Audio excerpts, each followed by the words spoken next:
that are colluding with the money printing class, all those people that want to blame you for your carbon footprint for destroying the planet, well, they gobble it all up. Those hypocrites, those deceivers. Yeah, man, we got to wake up. Dude, we got so much trouble, man. These people are powerful, and all they need is a critical mass. A handful of people against the rest of the world is all they really need at the end of the day. If they're in positions of power and they're writing the policies we're all forced to live under. Do you understand how much trouble we're in? You've got to understand crony capitalism.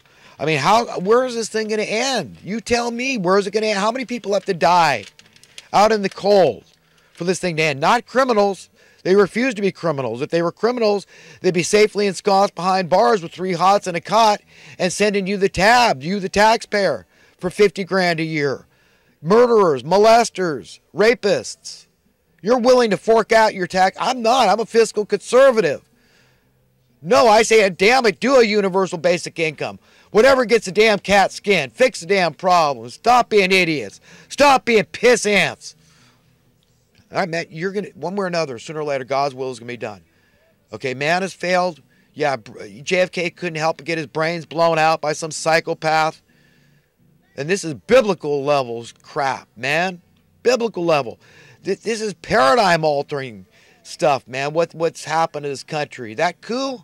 We haven't had true capitalism in America since. We haven't had America since 1963. Okay? We haven't had a constitution in this country.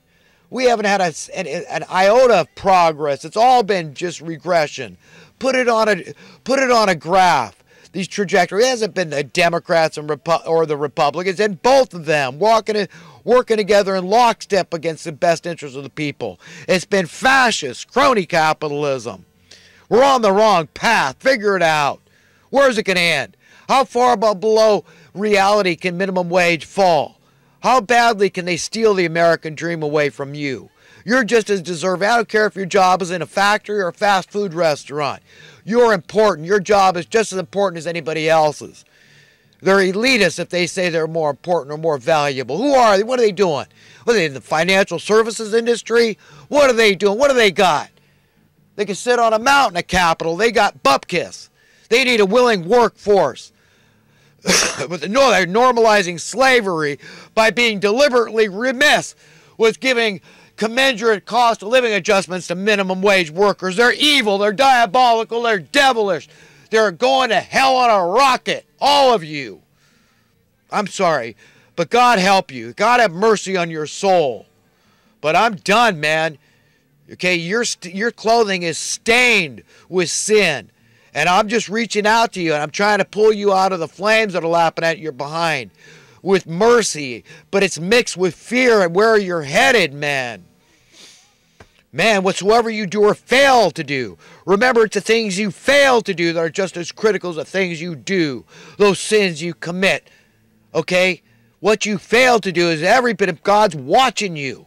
He knows. You think you're smarter than him? You think you're going to play God? He knows, man. He owns your soul, your very soul.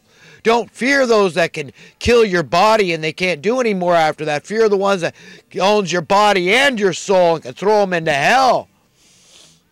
Whatsoever you do or fail to do for the least of these, you have done or failed to do for me. The least of men is Jesus Christ. He said he was the least of men. He said he was the Son of Man. He said he was the Son of God. This is what we all are. Do you understand? We cannot neglect the needs of the weak among us and suggest we're going to please God or ever find happiness. That's us we're neglecting. Do you understand? We're neglecting our very selves.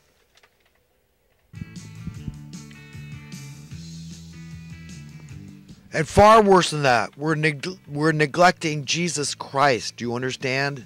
When you neglect the downtrodden, the least of these, whoever you perceive that to be. And all you that are opposed to abortion, well, it's your fault. The next woman that gets an abortion because she's concerned about her financial stability, it's your fault. You're opposed to a basic universal income. It's your fault those abortions are taking place. Call yourselves conservatives and Christians and all this crap. Good Americans, nationalists, constitutionalists.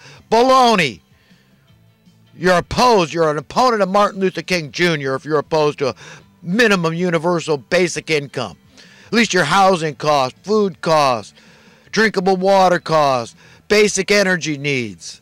Yeah, that's right. Share the planet. Whose planet is this anyhow? Stop being a pissant.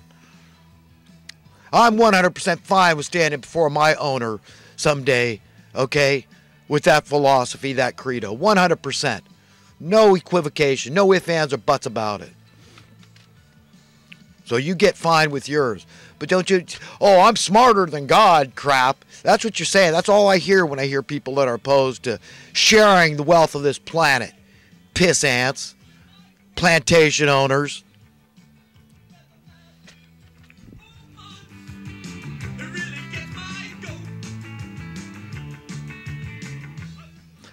However illogical it may sound, it's true that when we seek to satisfy the desires of our beloveds above our own desires, we discover satisfaction.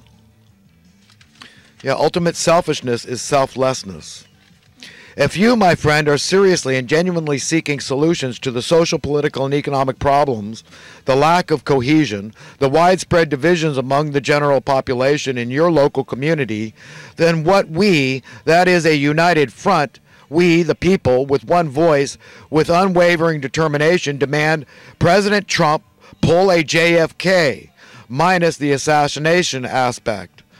In other words, abolish and supplant the Federal Reserve. That's right. That's the only hope I see. That'd be God working through Trump saying this is the right time in history. You're not going to get killed. We need a new currency. The Federal Reserve notes aren't working. Okay? Pay them off in new currency. Of all the common, though critical terms we bandy about constantly, I wonder, is there any meeting of the minds at all in regard to the precise definition of in any given conversation? For example, let's take the term socialism. For one man, it means imposing by any means necessary, aka state authority, to take by force if necessary from the haves to give to the have-nots, or wealth redistribution. This is an evil. This is evil, and it's theft-based, and a theft-based form of socialism, and has repeatedly failed miserably throughout history. On the other hand, there are those whom get it and justifiably hate the social, political, and economic effect of crony capitalism, wrongfully, blanketly blaming capitalism. But whose hearts are in the right place. These are good socialists with very American, very egalitarian, very just values. Right. See, all these people that just want to condemn all the people that think like socialists. They won't even talk about what's turned people into socialist sympathizers and proponents of socialism, crony capitalism, and that these people are mistaking the people that are going socialist are blaming capitalism, not knowing it's crony capitalism, which is antithetical to true. You understand the mud in the water, how opaque it is, and how easy it is for all of us to be discombobulated, not knowing what the hell's up and down, what's going on here. I mean, we've got to get it. But nobody's doing nothing to explain it and empower others. They don't want them empowered. They just believe in their own little lies, their own little fake realities. I mean, it's sick, man. We got to understand what's going on. It's diabolical, and we're in a lot of trouble.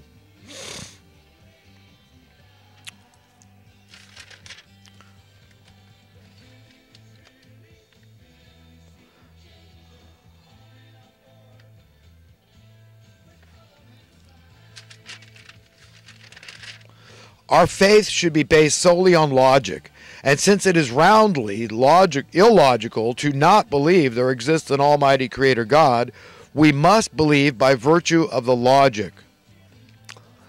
It's ridiculous to believe there's not a creator God, almighty. It's impossible, ridiculous. Imagine you are taking a long walk on a traveled path. You decide to be spontaneous and go off the beaten path. After walking a distance, you stumble across a classic treasure chest brimming over with many pounds of gold coins, silver coins, pounds of every precious and semi-precious gemstones, including plenty of cold hard cash. Well, that's how God feels when a lost soul returns to him. We, each one of us, is a precious treasure to him, her, to God.